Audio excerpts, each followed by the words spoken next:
trazer hoje essa mensagem que você possa guardar no seu coração. É uma mensagem não muito palatável, porque quando a gente fala de obra, né, de chamado, de ministério, o assunto é um pouco mais sério, né? Como disse Paulo, não é um assunto para meninos. E às vezes para ouvir, para alguns é até cansativo, né? Então peço que você tenha um pouco de paciência, pelo menos os 10 primeiros minutos, e dado que nós seremos mais breve na palavra de hoje, amém? Então que você possa colocar todo o seu coração e deixar o Espírito Santo continuar ministrando, amém, no teu coração. Vamos orar.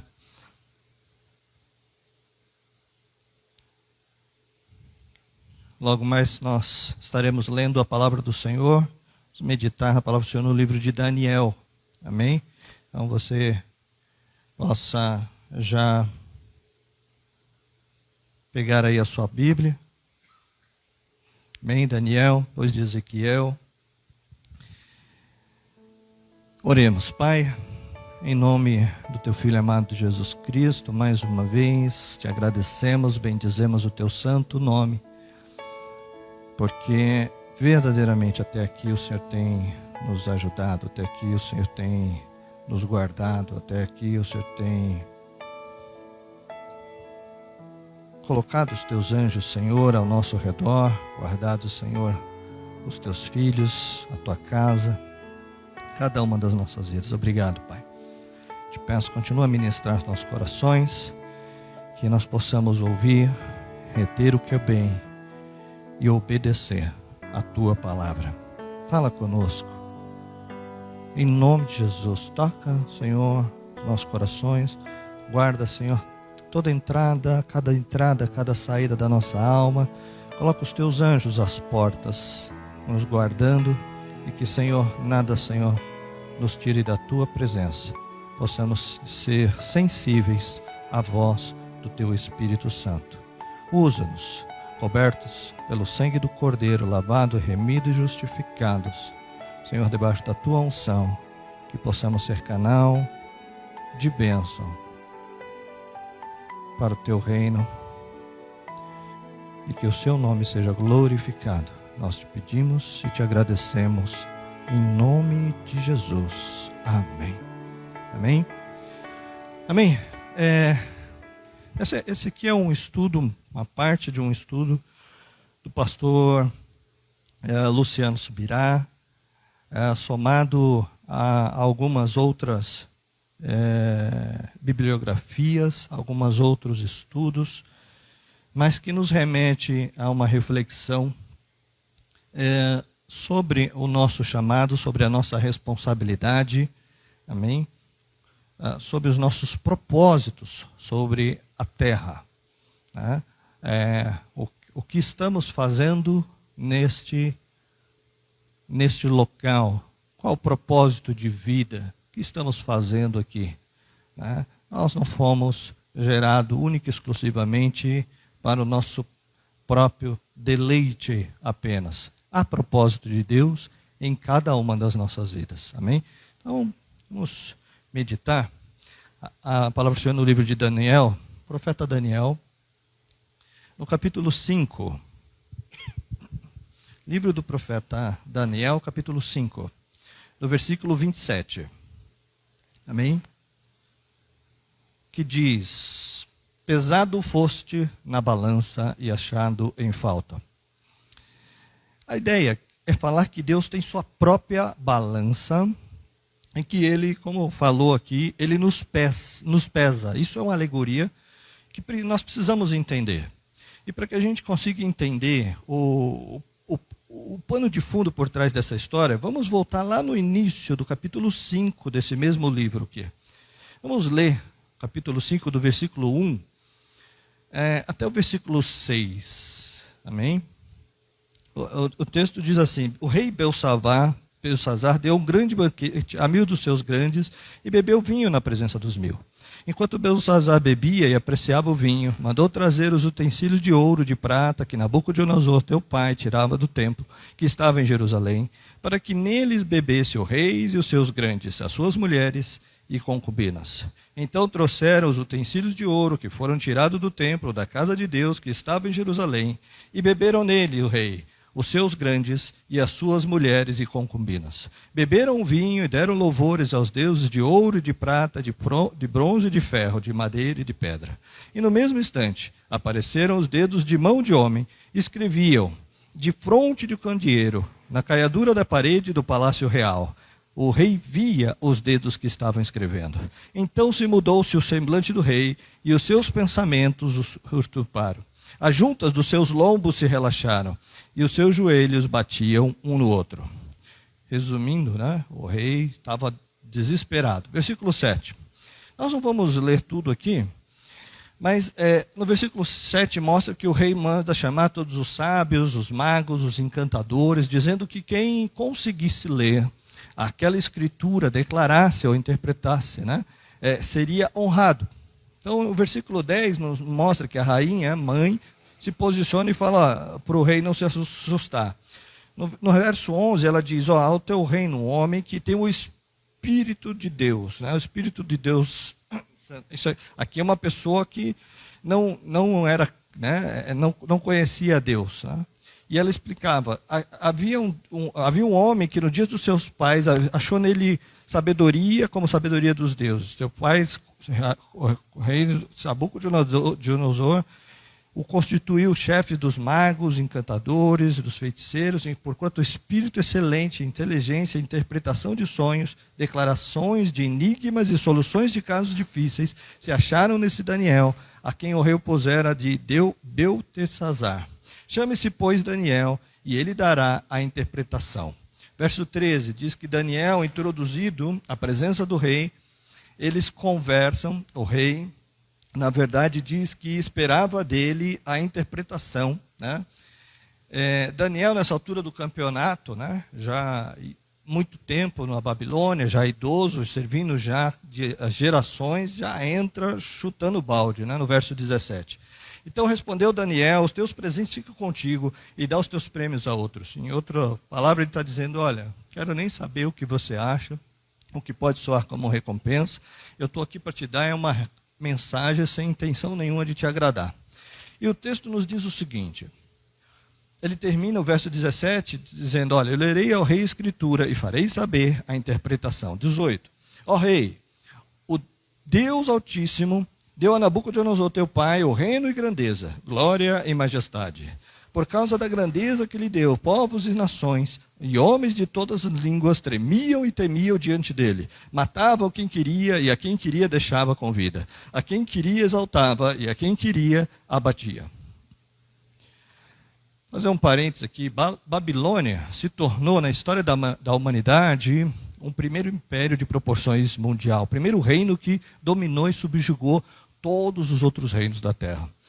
Isso depois se estendeu, quando a Babilônia foi sucedida pelos Medo-Persas. Aconteceu uma terceira vez, quando a Grécia de Alexandre o Grande assume o lugar, e uma quarta vez, quando o Império Romano assume o reinado mundial, até então exercido por esses três grupos, por essas três etnias.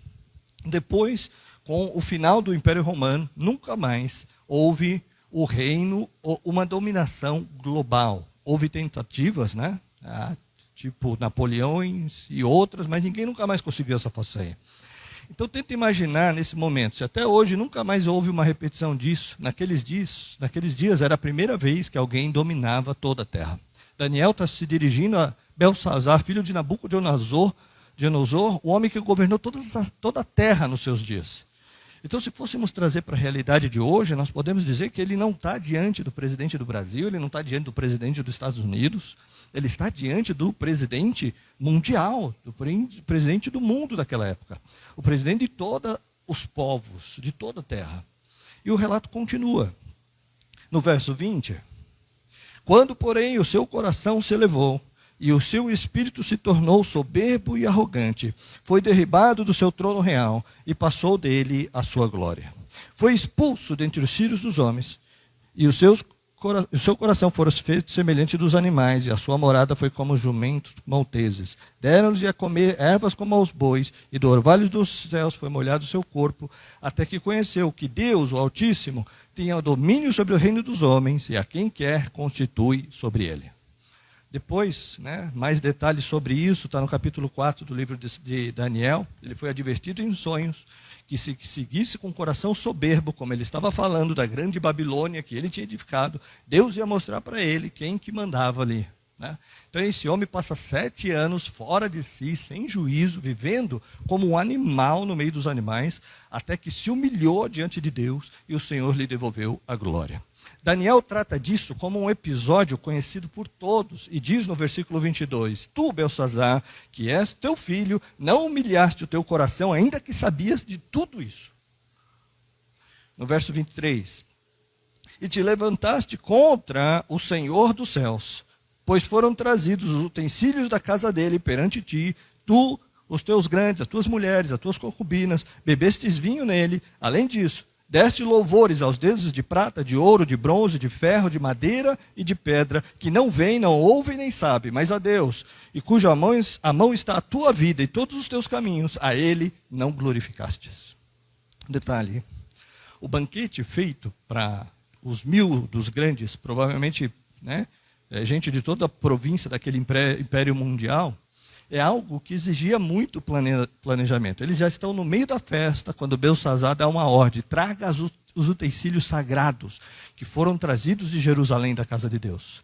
Quando Nabucodonosor conquista Jerusalém, você vai ver a respeito disso no livro de Jeremias, ou no segundo livro de Crônicas, quando eles são levados em cativeiros, o templo, juntamente com a cidade, foi destruída, todos os utensílios sagrados que se usavam no templo, o culto a Deus, foram levados para lá.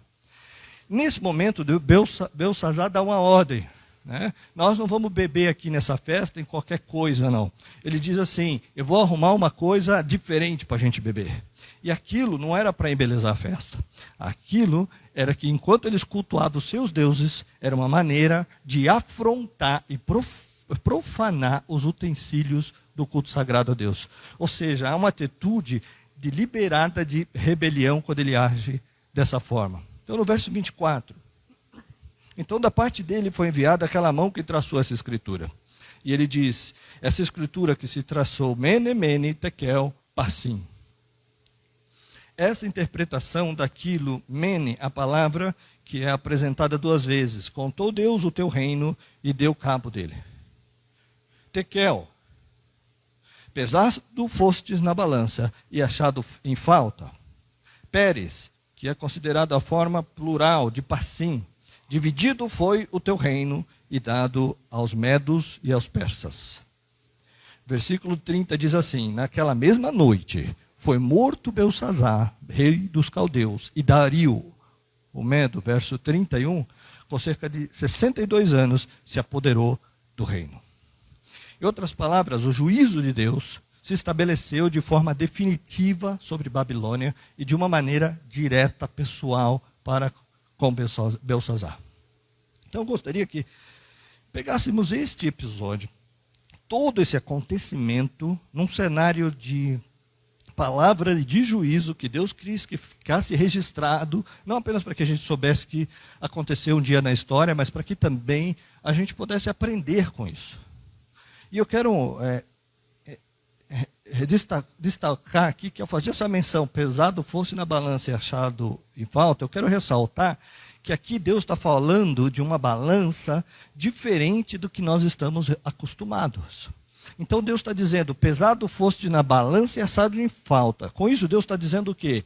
Eu tenho um peso padrão para avaliar você. E no seu caso, Belsazzar, Deus falando com ele, você está em dívida, você não está atendendo o padrão que eu estabeleci. É interessante que Deus não apenas mostra que ele tem um padrão, a respeito do qual ele nos cobra, mas isso também nos ajuda a entender qual era a mensagem simbólica aqui. Deus tem uma balança e nos pesa e nos compara com o seu padrão. A pergunta a ser feita é, já que eu e você, nós somos o Belsazar, que recebemos diretamente essa palavra, pesado fosse na balança e achado em falta, o que nós precisamos saber é que Deus tem uma balança. E para que, diferente de Belsazar, nós não sejamos achados em falta. A pergunta é, como é que Deus pesa as pessoas? Como Deus pesa eu e você? Como esta balança divina funciona? Então, eu quero colocar aqui que no caso de Belsazar, houve 3 fatores ou 3 aspectos distintos que foram levados em questão. O primeiro deles é o fator tempo. Nos versículos 18 a 21, Daniel enfatiza toda a revelação de Deus a Nabucodonosor, pai de Belsazar, como quem diz, você cresceu vendo todos esses anos as intervenções, as ações, as exortações de Deus. Você teve tempo para corresponder com algo e não levou a sério o tempo. Deus nos dá tempo para amadurecermos. Ele não trabalha com meninos.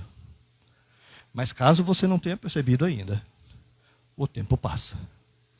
E você não tem todo o tempo do mundo para amadurecer. O tempo está acabando. Como costumamos dizer no popular, o tempo não para. Então nós podemos destacar que o tempo é o primeiro fator da balança de Deus nas nossas vidas. O segundo fator da balança de Deus está no verso 22. E diz assim, e tu sabias disso. O segundo elemento é o fator conhecimento. Conhecimento. E tu sabias disso. E no verso 23, na sequência, ele, obviamente, aponta para o rei Belsazar no ato de deliberada rebelião. Te levantaste contra o Senhor dos céus. Quando traz os utensílios e diz, você intencional, ele deliberadamente se levantou contra Deus. Você foi infiel. Então, o terceiro fator, portanto, através do qual Belsazar foi medido, foi o quesito fidelidade. No caso dele, a falta de fidelidade. Por isso que ele foi achado em falta. Então, esses 3 fatores, tempo, conhecimento e fidelidade, eles também aparecem no ensino claro do Novo Testamento, como fatores que Deus usa para também pesar as nossas vidas. Em primeiro lugar, fator tempo, a expectativa aumenta com o passar do tempo e a responsabilidade cresce. Seja quando o pai olha para o filho em casa, está crescendo, seja quando Deus olha para a gente em relação a esse aspecto de paternidade espiritual e a expectativa de crescimento espiritual. O apóstolo Paulo diz em 1 Coríntios, capítulo 13, versículo 11, quando eu era menino, falava como menino, sentia como menino, pensava como menino, quando cheguei a ser homem, desisti das coisas próprias de menino. Nenhum pai ou mãe se incomoda quando uma criança de 2 ou 3 anos grita lá do quarto, quero leite, quero mamadeira. Mas se isso acontece com seu filho de 18 anos, alguma coisa está errada, com certeza tem um problema muito grave. Se espera que a conduta e o comportamento mude com o tempo. Por quê? Porque com o tempo a oportunidade de crescimento, a oportunidade de amadurecimento. Então, essa aplicação é feita de maneira muito clara no sentido espiritual, lá no livro de Hebreus. Em Hebreus, no capítulo 5 e no versículo 12, a Bíblia diz assim, pois quando já deviam ser mestres, levando em conta o tempo decorrido, veja bem essa frase, levando o tempo decorrido, vocês têm novamente de necessidade de que alguém lhes ensine quais são os princípios elementares dos oráculos de Deus. Os oráculos são palavras de Deus. Ou seja, o autor está dizendo, gente, vocês já têm tempo de caminhada cristã, de janela, de vida com Deus, para poder estar ensinando outros e ainda não aprenderam o beabá. Basicamente, ele está dizendo, a expectativa em função do tempo é que vocês tinham que estar ensinando, quando vocês nem aprenderam direito. Então, o passar do tempo, ele gera essa expectativa e ela deve aumentar com o passar do tempo sobre a responsabilidade de crescer e corresponder de uma forma diferente.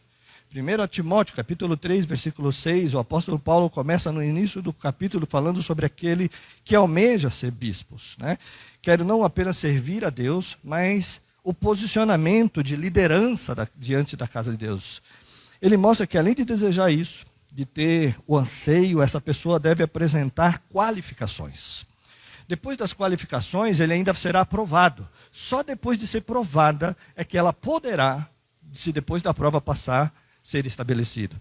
Então, quando ele ainda está apresentando as qualificações, ele diz em 1 Timóteo 3,6, o bispo não seja recém-convertido. Algumas traduções usam o termo neófito, né? Significa novo na fé, ou seja, recém-convertido. Que o bispo não seja recém-convertido para não acontecer que fique cheio de orgulho e corra na condenação do diabo.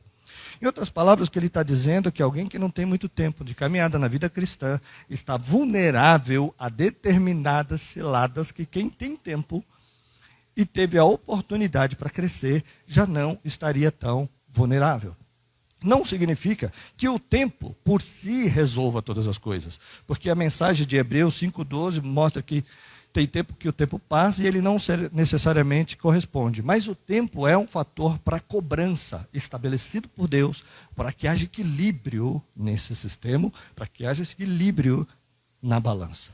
E isso não pode ser ignorado. Aliás, em Atos capítulo 21, versículo 16, a Bíblia, numa pequena frase, ensina algo tremendo. A Bíblia se refere a uma pessoa dizendo Minásio de Chipre, discípulo antigo. Discípulo antigo, o que está em questão não é a idade do discípulo, é quanto tempo ele é discípulo de Cristo. Se fosse isso, é só dizer que a pessoa é velha, ele é um ancião. Mas quando a Bíblia diz discípulo antigo, ele está dizendo, esse tem história, esse foi testado, caminhado com Deus, esse tem anos de janela na caminhada cristã. Agora, se por um lado, esse é um fator importante e valorizado, também é um fator de cobrança para Deus. É lógico que com o passar do tempo há uma expectativa de crescimento. Isso não é o que a gente tem só com os filhos naturais, mas Deus com seus filhos espirituais externa exatamente a mesma coisa na Bíblia. Isso significa o quê? Que à medida que os anos passam depois da minha e da sua decisão por Jesus, o nível pelo qual eu e você somos medidos, somos comparados, seremos cobrados, aumenta. Então, se você já tinha um problema aí, né, de não gostar de ficar mais velho a cada ano, de fazer aniversário, acrescente a essa preocupação à medida que Deus cobra mais ainda de você, à medida que o tempo passa. Então, o segundo fator pelo qual que nós seremos cobrados é o fator conhecimento. Vamos olhar rapidamente o Evangelho de Lucas. Lucas, capítulo 12. Eu quero ler aqui o versículo 47 e 48.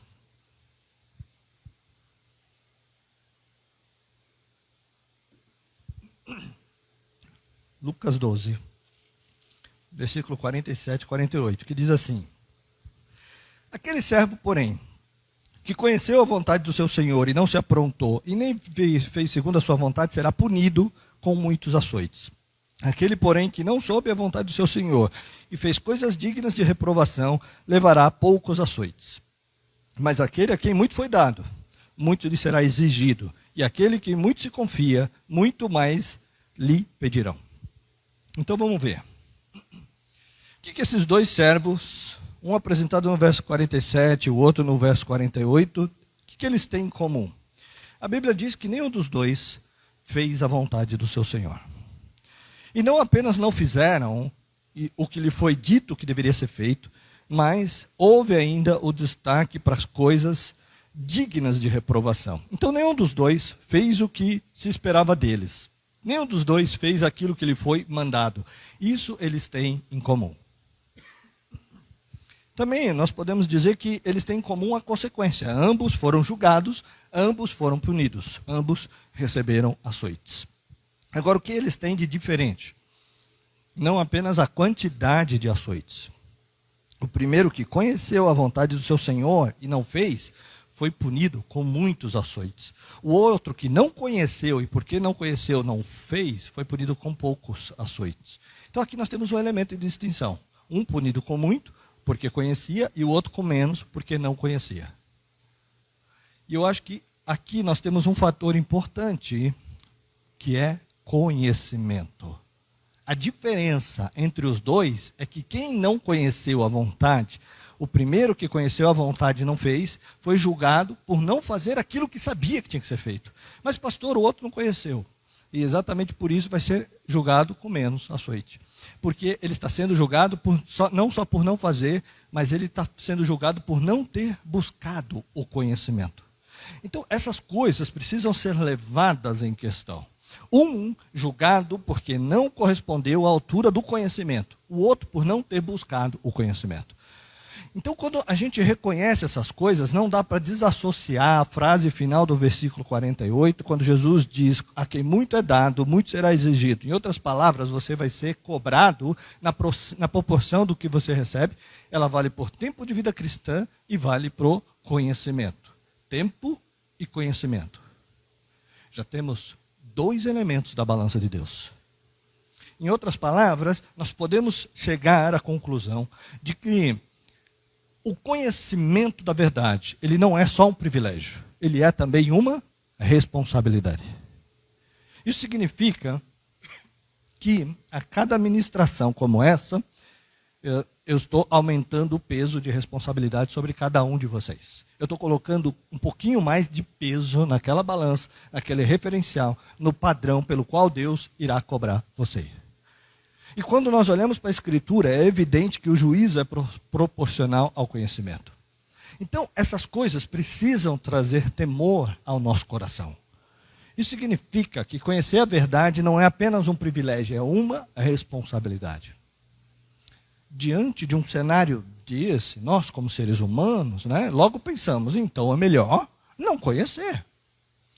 Porque se o peso na balança com o qual eu sou comparado está aumentando, pelo conhecimento, então é melhor não conhecer.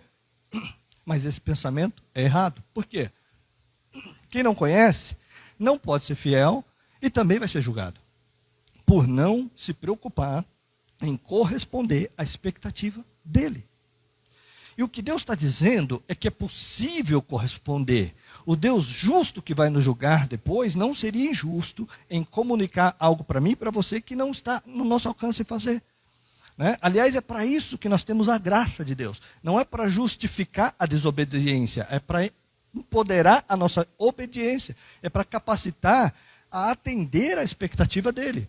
Agora, quem tem a graça? Quem conhece. Conhecereis a verdade e a verdade vos libertará. Quem não conhece, ou não quer conhecer, ou não busca o conhecimento, não há como se livrar. Não tem a oportunidade que você tem. Portanto, conhecer a verdade não é só um privilégio. Sempre será um privilégio, mas não é só um privilégio. Ela também é uma responsabilidade. Vocês não estão entendendo? Terceiro e último fator dessa balança. Fidelidade. Fidelidade. Todos fomos chamados para obediência. Quando o apóstolo Pedro diz em 1 de Pedro, capítulo 1, verso 2, que nós somos eleitos segundo a presciência de Deus Pai e santificação do Espírito para obediência e aspersão do sangue de Jesus Cristo. A Bíblia diz que foi para obediência. Todos nós precisamos obedecer tudo aquilo que sabemos de Deus. Diferente de Belsazar, que tinha uma vaga noção e não obedeceu nem aquilo que tinha, eu e você, que temos o Espírito Santo de Deus dentro de nós, podemos ir num nível além. Além das Escrituras, a base de tudo, nós precisamos levar em conta também o aspecto personalizado da obediência a Deus. O que é o aspecto personalizado? Além dos mandamentos que servem para todos nós, nós podemos receber determinados comissionamentos de Deus que são pessoais.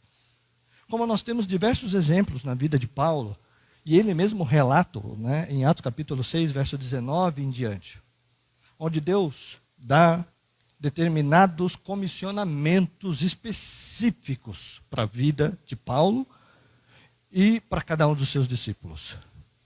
E da mesma forma, eu e você também recebemos comissões, missões. Nós não fomos gerados para fazermos as mesmas coisas. Mas além da comissão geral de todos nós de divulgarmos a palavra de Deus, cada um de nós temos o comissionamento específico. Motivo pelo qual nós fomos gerados. Nós não estamos aqui a passeio. Mas temos propósitos e missões de vida. E sim, todos seremos cobrados, pesados na balança. E eu e você precisamos entender a responsabilidade de não só andarmos no mandamento claro da palavra de Deus, mas de preservar a fidelidade dos propósitos que Ele confiou de forma individual, pessoal, a cada um de nós. E eu creio que a parábola dos trabalhadores pode nos ajudar a clarear esse entendimento em relação a como Deus vê esse terceiro fator da fidelidade. Os irmãos já conhecem a parábola que está lá em Mateus 20, chamado a parábola dos trabalhadores. Né? Nós não vamos ler, não vamos entrar no detalhe. Os irmãos já conhecem a história, onde um senhor sai contratando trabalhadores para sua vinha. Né? Ele sai contratando trabalhadores ao longo de todo o dia. Uns trabalharam 12 horas, né? A jornada de trabalho era de sol a sol, do nascer ao pôr do sol, 12 horas. Mas alguns foram trabalhando metade do expediente, menos ainda. E alguns, as últimas horas, alguns trabalhou só a última hora. Quando a Bíblia diz, cada um de nós será julgado segundo as suas obras, nós sabemos que o galardão, a recompensa, seja o aspecto positivo ou negativo, é de acordo com o que cada um fez. Mas aí chega em Mateus 20, um trabalhou o dia inteiro, outro não o dia todo, outro metade do dia, outro menos da metade do dia, e gente que trabalhou 1 hora. Desde os primeiros contratados para trabalhar 12 horas, ele disse, olha, se você for trabalhar, eu vou te pagar 1 denário. 1 denário. Mas na hora de acertar, ele começa dos últimos. E quem trabalhou 1 hora só ganha 1 denário. Quando ele começa a pagar 1 hora só, ganha 1 denário, os que trabalharam o dia inteiro começam a pensar, então nós vamos ganhar mais. Se aquele camarada trabalhou só 1 hora, ele não vai igualar a gente que suportou o sol, a fatiga o dia todo. Mas quando chegou a vez dele, ele ganhou 1 denário. E eles reclamaram. Mas o Senhor disse, mas não foi isso que eu combinei com vocês? Que você ia trabalhar o dia todo e eu ia te pagar 1 denário. Ah, mas o Senhor deu para outro. Eu faço o que eu quero com o que é meu. Qual é a diferença, queridos? A diferença é que Deus não vai nos comparar um com os outros em relação ao que cada um fez. Aliás, nós não fomos chamados todo mundo para fazer a mesma coisa. Nós falamos isso há pouco tempo atrás. Cada um de nós temos comissionamentos chamados pessoais, além do grande comissionamento geral, que é pregar o Evangelho. Percebe como Deus é justo? O fator fidelidade na balança de Deus não será comparado com o que o outro fez. Será julgado apenas o que foi definido, determinado, convencionado para você fazer. E se você foi fiel ou não. Por isso Deus é justo, para não te dar o fardo maior do que você possa suportar. Por isso, para uns deu 1 talento, outros 2, outros 5. Mas o que conta é se você foi ou não fiel ao comissionamento que está nas suas mãos para fazer. E o tempo está passando. E Deus já te deu conhecimento. Tempo, conhecimento, fidelidade. Balança de Deus. O que Deus está nos ensinando, está nos mostrando se eu chamei um para trabalhar 12 horas e ele foi fiel no que eu chamei, o galardão é pela fidelidade e não pela produtividade. Se eu chamei um para trabalhar 1 última hora e ele foi fiel no que eu fiz, o galardão é fidelidade e não produtividade. A verdade, Deus não vai nos comparar um com os outros. O peso, fidelidade, o fator fidelidade vai ser colocado na balança o que eu combinei com você, foi cumprido? O que eu te pedi, você fez? A pergunta que eu faço que horas Deus te chamou? Seu tempo já está contando. Você vai entregar o que Ele espera? Como está a sua balança? Não sei se ele te chamou às 8 da manhã ou às 5 da tarde. O ponto é, ele já te chamou. E já te comissionou. Como anda a comissão, a missão, o chamado que ele colocou nas tuas mãos? E que ninguém pode fazer por você. Porque a missão, o talento foi dado para você. Como anda? E nós vivemos uma época de muita comparação, queridos, onde se torna uma armadilha isso. A verdade é que um dia eu vou estar diante dele. E ele vai me perguntar, você fez o que eu mandei você fazer? E naquele dia nós não temos direito nenhum de se comparar com ninguém, porque o trato é ser fiel naquilo que ele espera de mim. E não na comparação com os outros. Está entendendo? Então, pode ser que em algumas áreas a minha balança seja mais pesada do que outros. Como pode ser para outros a balança seja mais leve do que de outros. Mas o fato é que há uma balança. Deus tem o seu peso. E ele tem um padrão de comparação. Que desenvolve em 3 coisas. Fator tempo, fator conhecimento e o fator fidelidade. Não se limita a isso. Seria muito ingênuo da minha parte querer limitar a onisciência de Deus, a toda a sabedoria de Deus, o seu infinito amor e misericórdia, e colocá-lo dentro de uma caixinha com 3 conceitos. Mas acredite, em diversos momentos da palavra de Deus, de forma recorrente, esses princípios, esses 3 princípios são apresentados diante de nós em todo o tempo. E que tem discernimento, ouça. Eu quero concluir aqui dizendo o seguinte, cada um de nós será pesado, comparado ao padrão por Deus. Romanos, capítulo 14, nos diz o seguinte no verso 10. Pois todos temos de comparecer diante do tribunal de Deus. O verso 12 diz, assim, pois, cada um de nós prestará conta de si mesmo diante de Deus. Então, qual a razão de comparecer diante do tribunal dele? Julgamento, prestação de conta. Ao mesmo tempo que a Bíblia diz todo mundo vai para lá, a Bíblia também diz que cada um de nós prestaremos conta de si mesmo. De si mesmo. Então todo mundo tem que passar lá. Mas o processo não é coletivo, é individual. Cada um responde pelo seu chamado e pelo que fez e dá conta de si. Eu não preciso dar conta de você, você não precisa dar conta de mim. Cada um tem que dar conta de si. E isso precisa gerar no meu e no seu coração temor de viver uma vida consequente a Deus.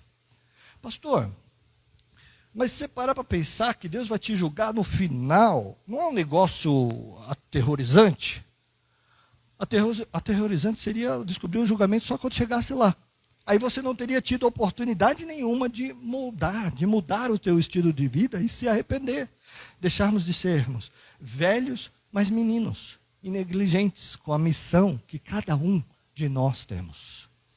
Nem eu nem você estamos aqui a passeio, queridos. Nós não viemos aqui comprar carros, casas, conquistar bons empregos e dar a volta ao mundo. Não foi só para isso que nós fomos gerados. O tempo está passando. E já passou da hora de alguns de nós assumirmos a nossa posição. E não esperar mais que Deus vá até você, mas que você venha até Ele.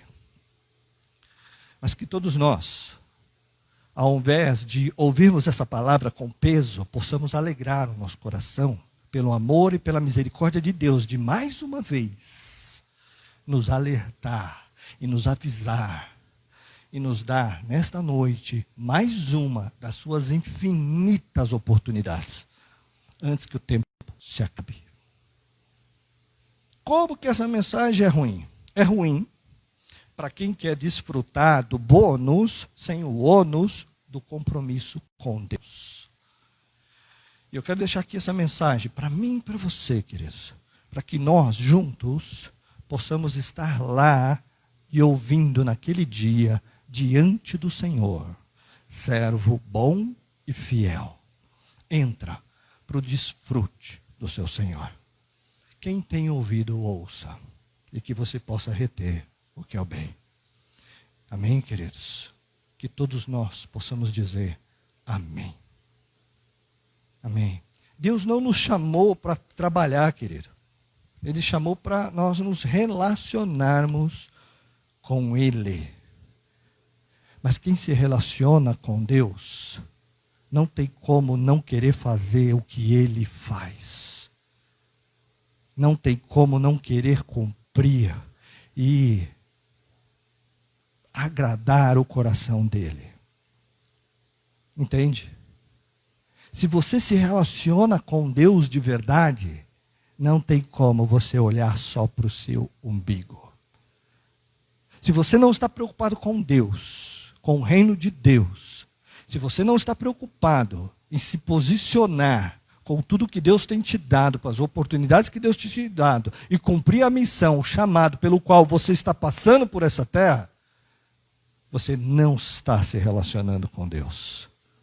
Você ainda é como aquele servo que não conhecia, mas vai receber o açoite do mesmo jeito. Vai passar pelo julgamento do mesmo jeito. Deus não te chamou para trabalhar, Deus te chamou para se relacionar com Ele. Ah, mas e fulano, mas e Beltrano, mas... Cada um tem a sua balança. Amém? Ah, mas tem exemplos na Bíblia. Querido, a Bíblia não é uma janela para a gente ficar olhando a vida dos outros. Ela é um espelho para refletir a nossa vida.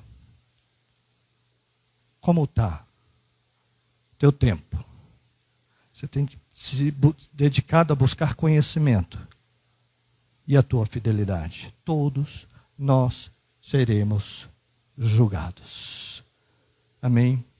Então, quando nós falamos aqui e colocamos um propósito de nos reunirmos para fazermos um curso para buscar conhecimento, é mais uma oportunidade que Deus está te dando para você trazer equilíbrio para a tua balança.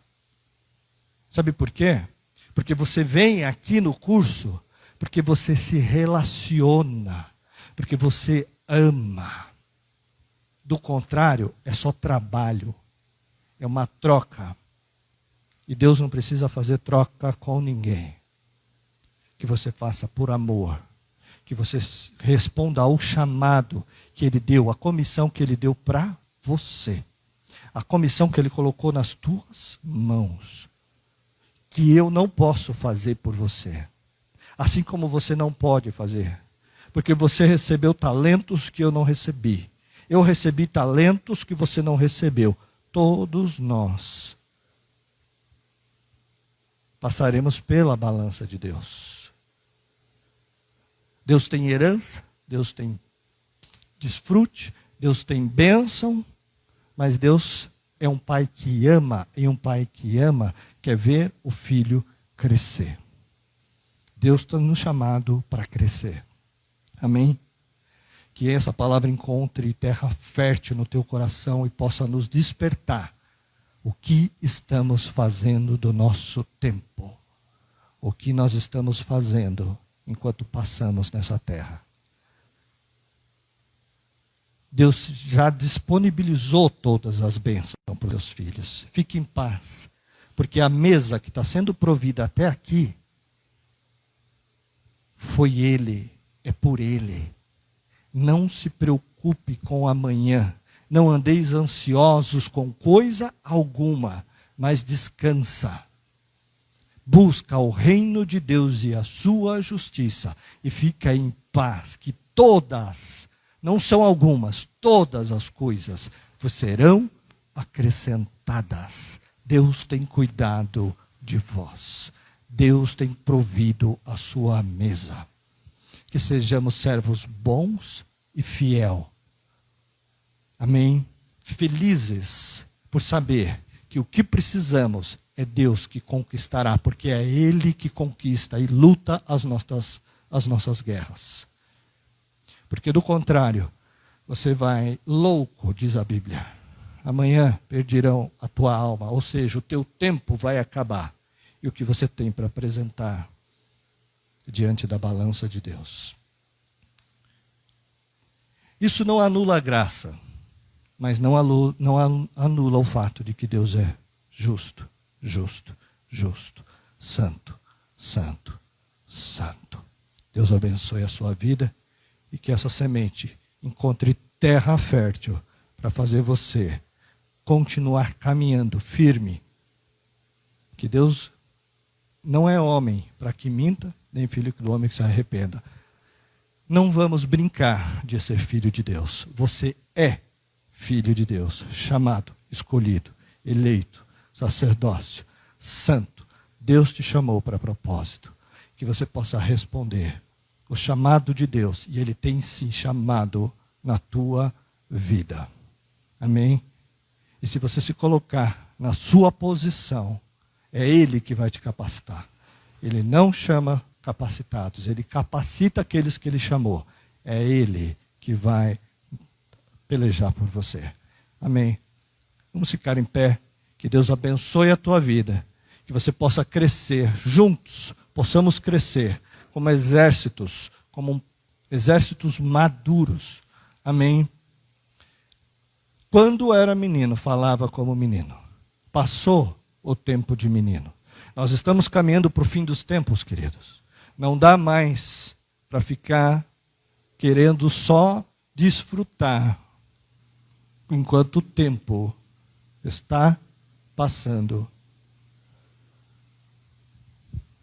E nós estamos perdendo oportunidade de sermos ricos, não juntando apenas tesouro na terra. Mas o que precisamos na terra, Deus proverá. Amém? Entrega o teu caminho ao Senhor, confia nele e Ele tudo fará. Descansa nele. Amém?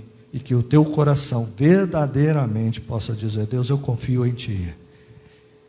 Eis-me aqui, continua lapidando, continua trabalhando, que eu possa ser instrumento e que nada possa me parar. Porque o que o inimigo quer é fazer você parar, para que você seja só um peso na balança de Deus. E Deus já tirou todo o peso de você. Ele disse: o meu fardo é leve, meu jugo é suave e o meu fardo é leve. Deus não veio para trazer jugo, porque o comissionamento que Ele deu para você é algo que você é capaz de fazer, porque Ele já te capacitou. Não caia no engano do inimigo, de que você não pode, que você não tem, que você não é. Em Cristo você pode, você tem e você é, porque você é maior que vencedor em Cristo Jesus.